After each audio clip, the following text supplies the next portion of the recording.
Hola, bienvenido nuevamente a la señal del canal educativo. En un programa anterior, la Contralora General de la República, Gladys Bejerano, estuvo acercándose o abundando en los diferentes componentes que integran el sistema de control interno. Por ello, hemos preparado una serie de programas para que directivos y especialistas se acerquen a cada uno de ellos. La invitación a que nos acompañe en los siguientes 27 minutos de televisión, donde siempre se aprende.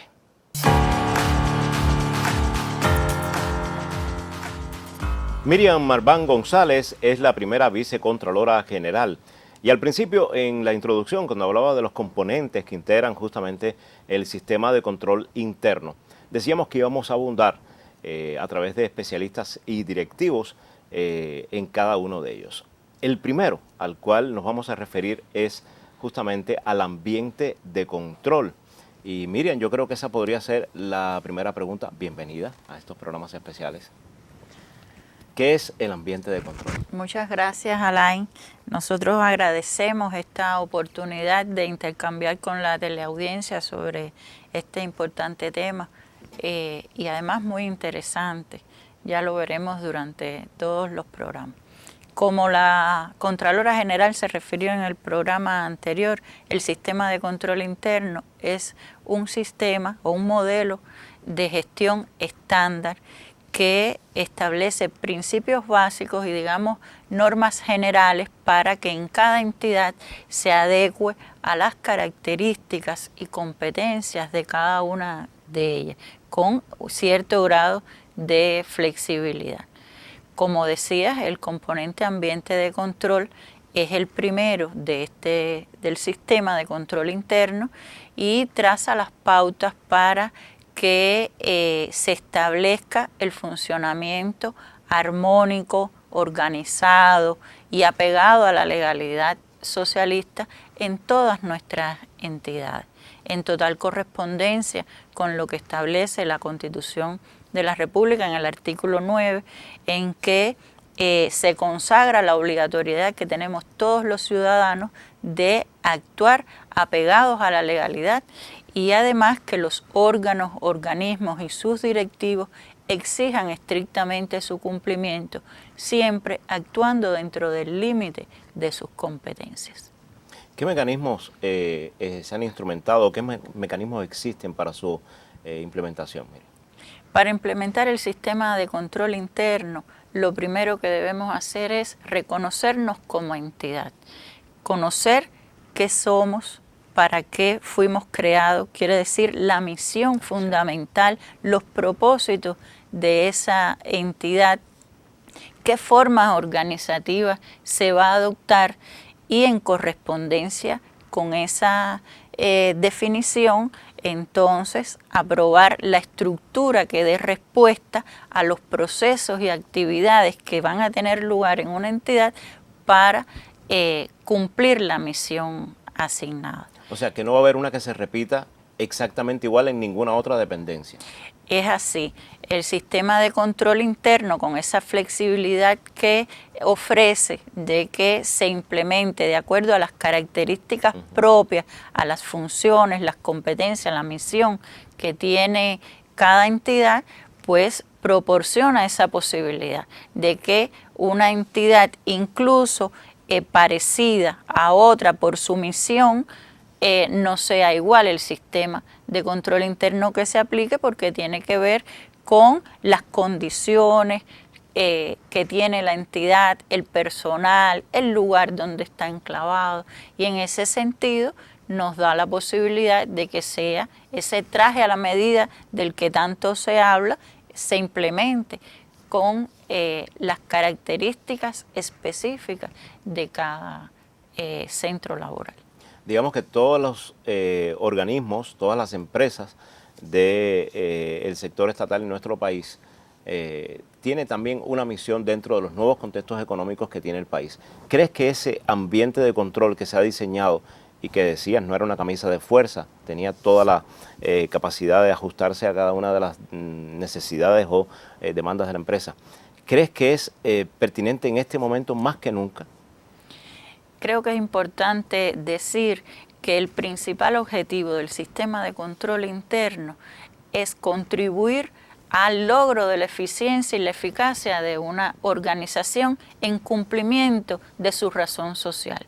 Y por tanto, todo lo que se diseñe como parte del sistema de control interno debe tender a eso.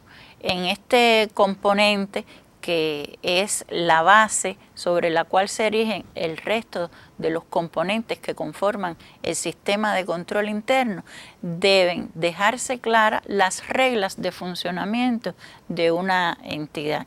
Cuál va a ser su estructura, cómo se van a interrelacionar un área con la otra de acuerdo a las funciones específicas y la responsabilidad que se le asigne a cada una de las áreas o estructuras que componen una entidad, de las funciones, atribuciones, la autoridad que se le dé a las personas que integran la organización y los órganos también que funcionan en esta entidad.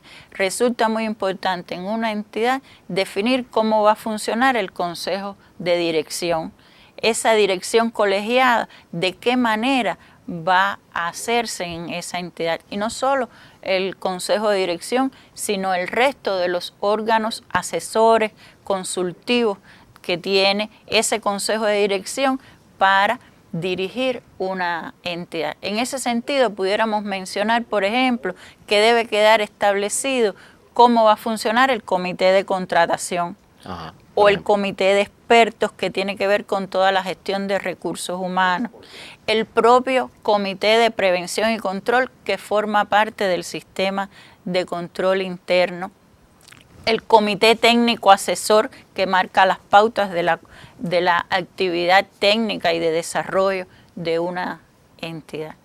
Esas cuestiones son importantes dentro del sistema de control interno, pero también es importante decir que ningún reglamento, ningún procedimiento por sí solo puede desarrollar y echar adelante una organización.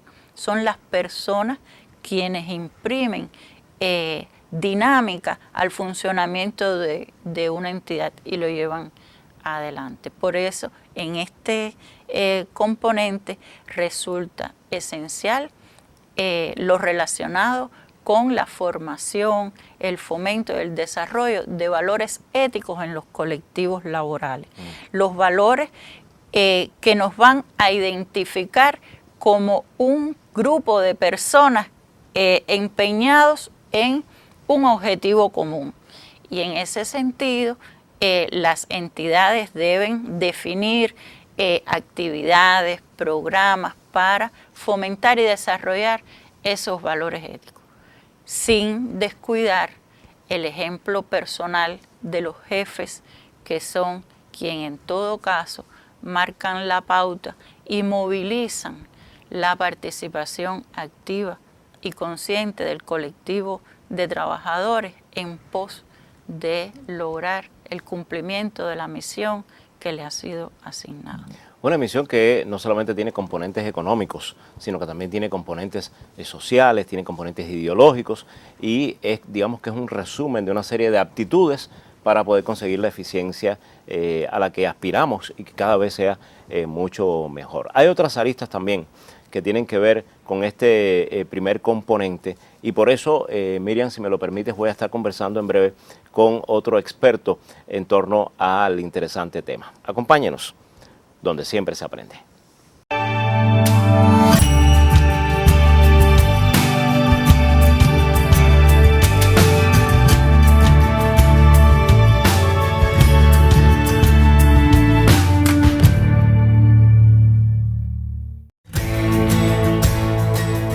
El apóstol escribió: el mundo tiene increíbles vilezas, ocasionadas casi todas por el interés. No hay más modo de salvarse que moderar las necesidades. La sobriedad es la virtud. El que necesita poco es fácilmente honrado. El comandante en jefe dijo: la gente tiene muchas más cualidades de lo que se imagina, y nuestro deber es descubrir esas cualidades, estimularlas, promoverlas, desarrollarlas en nuestros compatriotas. Sí, es una mina infinita. José Martí y Fidel Castro, padres sublimes.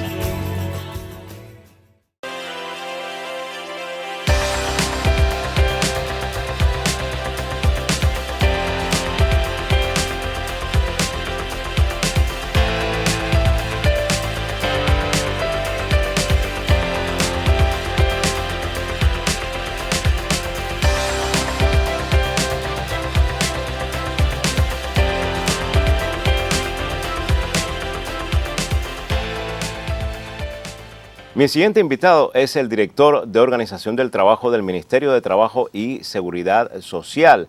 La bienvenida para Guillermo Sarmiento Cabanas. Guillermo, bienvenido nuevamente. Ahorita cuando Miriam hablaba de ese componente que tiene que ver con el ambiente de control, hablaba de los recursos humanos. En este caso, la relación que se establece, vamos a decirlo grosso modo, entre el empleador y el trabajador. Pero, concretándolo un poco más, ¿qué pesa o qué tiene mayor valor? ¿La capacitación que pueda tener, los títulos que pueda tener ese trabajador o lo que pueda demostrar en la práctica frente a ese empleador? Es una interesante... Se puede quitar el nasobuco para que el público comprenda mucho mejor. Sí. Es otra temática interesante, evidentemente. Sí. Y una pregunta también interesante, que creo que la respuesta la vamos a encontrar en la misma medida que vayamos profundizando en el contenido de esta norma que, como has explicado, forma parte del ambiente de control y tiene una importancia trascendental porque estamos abordando sobre el principal recurso que tienen nuestras organizaciones, que son los recursos humanos. Esta norma... Esa norma es la idoneidad demostrada, de la que habíamos hablado ahorita. Correcto, la idoneidad demostrada, que decíamos que tiene una importancia trascendental porque estamos hablando de que es el principio fundamental para la incorporación de la persona que se pretende contratar, o sea, la persona que va a admitirse o va a incorporarse al empleo. Pero no solo la incorporación al empleo, tiene también su permanencia en el cargo, la promoción en el trabajo de ese trabajador, la capacitación por parte de la entidad que tiene ya que ver con aquellas acciones que desde el punto de vista de la formación, de la capacitación, se pueden resolver para que el trabajador vaya incrementando la eficiencia en su gestión. O porque el trabajador quiera superarse espontáneamente y le dice a la administración, yo quiero pasar un curso, eso también está dentro de este... En lo fundamental... ¿O es para la plaza? Aquí, en lo fundamental, la capacitación dentro de la empresa y asociado a las funciones que realiza el trabajador, se organiza en aras de que tenga un mayor desempeño de la labor que está realizando. De todas formas, las oportunidades de formación, las oportunidades de estudiar en nuestro país son amplias y también se dan determinadas facilidades. Por aquí nos estamos refiriendo a la capacitación que tiene que ver con la idoneidad para la profesión, que determina en función de la plaza que... Y desde la praxis, Guillermo, o sea, usted tiene los conocimientos, usted tiene todos los títulos que le acreditan para esa especialidad, pero en la práctica, pues, como decimos en buen cubano, no funciona, no da la talla. A ver, para entender esto hay que saber primero valorar qué es la idoneidad demostrada. Y entonces tenemos que decir que es el análisis de un grupo, un conjunto de requisitos que tiene que cumplirse para los aspectos que habíamos anunciado anteriormente. O sea, requisitos que están asociados en lo fundamental a la realización del trabajo. Con qué calidad se realiza, con qué eficiencia, con qué productividad. Lo que tiene que estar demostrado en los resultados de la labor que está realizando el trabajador. En segundo lugar, tiene principios o requisitos que están asociados al cumplimiento de normas de conducta general, específicas, características personales que exige el desempeño de determinados cargos. Ahora, esas características tienen que evaluarse, tienen que acordarse entre el empleador y la organización sindical y a la vez formar parte o inscribirse en el convenio colectivo de trabajo. Eso es otra característica de este requisito. Y tiene entonces otro requisito que te estaba refiriendo, que es la calificación formal que se exige para ocupar un determinado cargo, dada la naturaleza del mismo, que es mediante la certificación o un título que emite un centro de enseñanza. Aunque pueden haber entidades que lo que necesiten es una prueba de aptitud o de competencia para esa especialidad sin necesidad de pasar por ese...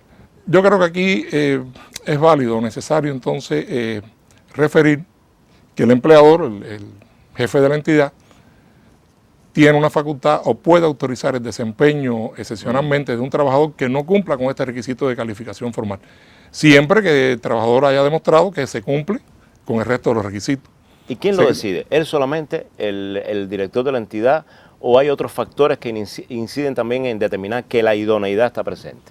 No, hemos dicho, corresponde al jefe de la entidad, al empleador, reconocer la idoneidad demostrada de un trabajador. Ajá. O la pérdida de la misma.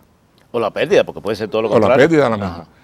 Esto es una atribución que la puede delegar en los jefes de otras unidades organizativas a las que se les subordinan directamente.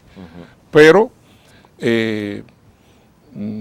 tiene mecanismos para auxiliarse. O sea, cuando se van a adoptar decisiones asociadas con la idoneidad demostrada de un trabajador, pues el jefe de la entidad o en el que él delegó se puede auxiliar, o se auxilia del comité de expertos. Comité de expertos, que es un órgano asesor, que lo que hace o tiene como misión principal recomendar, asesorar al jefe de la entidad laboral sobre la idoneidad demostrada, pero no toma decisión. La decisión es del jefe de la autoridad. Un comité de expertos, y me parece que es importante que se conozca, que está formado, integrado, 5 o 7 miembros. Uno lo designa el jefe de la entidad, o quien él delegó, y otro lo designa la organización sindical. El resto de los trabajadores se eligen en asamblea, donde también se presentan los dos designados por las dos organizaciones que te digo. Por otra parte, para determinar si el trabajador mantiene la idoneidad demostrada, el jefe realiza la evaluación del trabajador.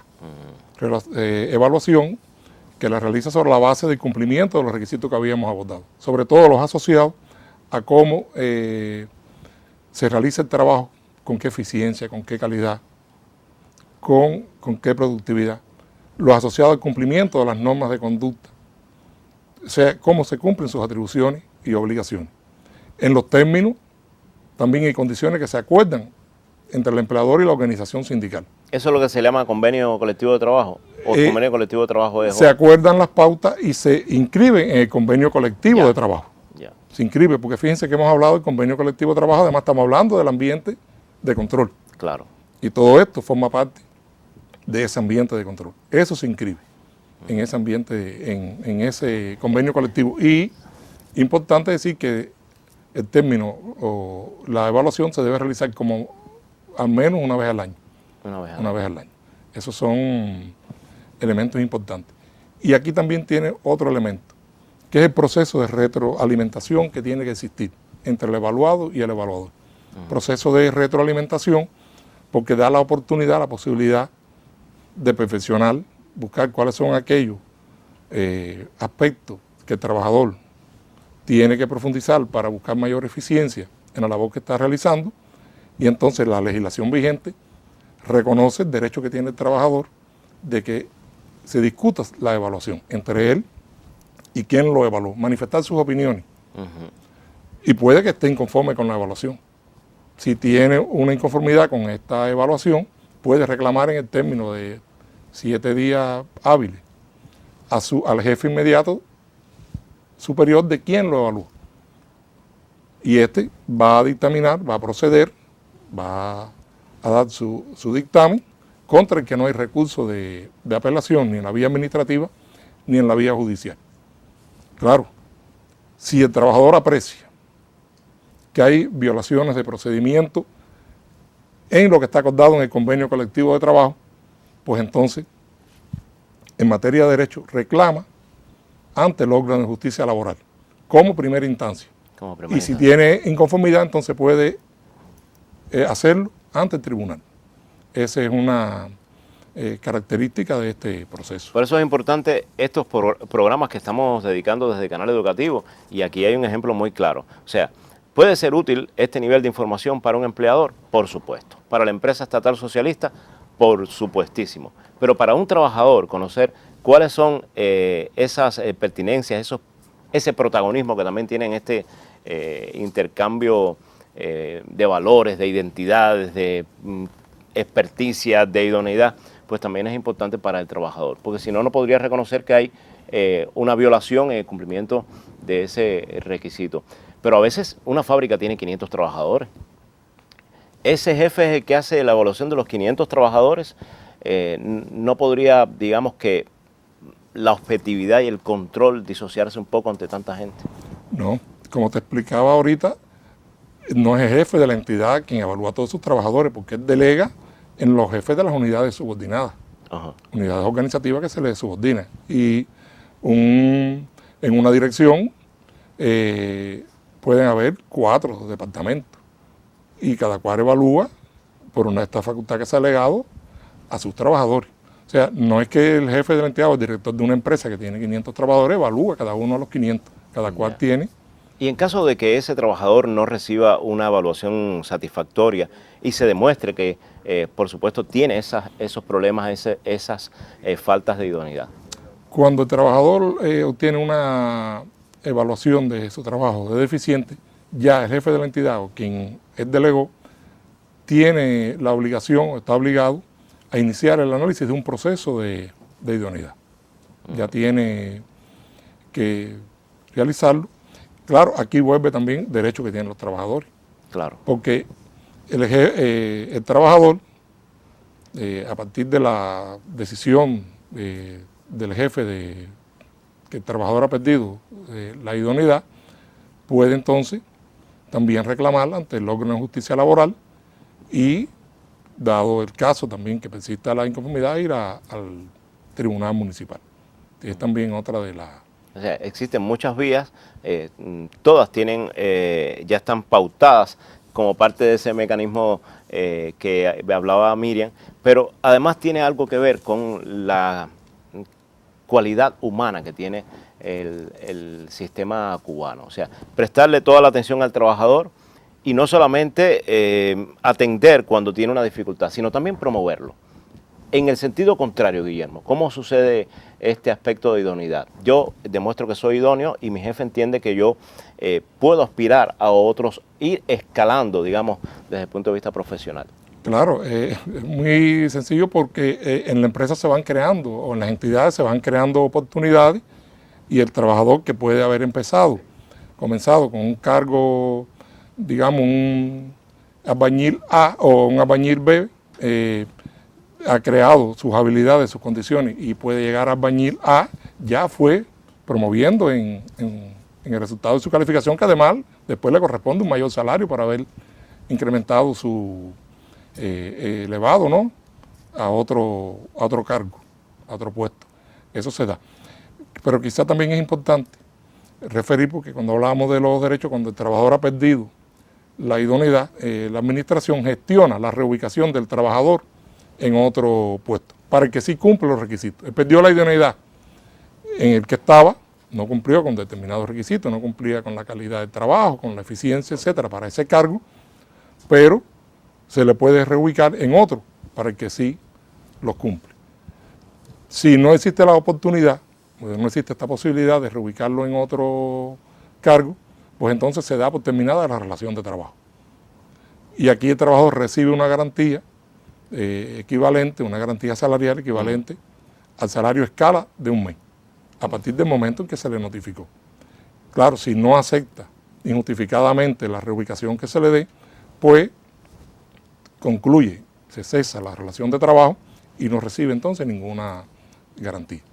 Importante, esa relación que se establece y esa norma que lleva por título idoneidad demostrada, que dentro de ese ambiente de control también repercute muchísimo en el superobjetivo de este programa y de todos los programas sucesivos que usted podrá ver a través del canal educativo. Control interno, que además tiene que ver también con nuestras propias necesidades como país y para seguir creciendo. Cada uno desde su posición, cada uno desde su trinchera, por decirlo de alguna manera, contribuimos también a ese sueño, porque sin control justamente pues no puede haber un progreso. Gracias, Guillermo, por concurrir a este programa y nosotros estaremos regresando en una próxima oportunidad, una segunda parte, porque el tema lo amerita, el ambiente de control, donde siempre se aprende.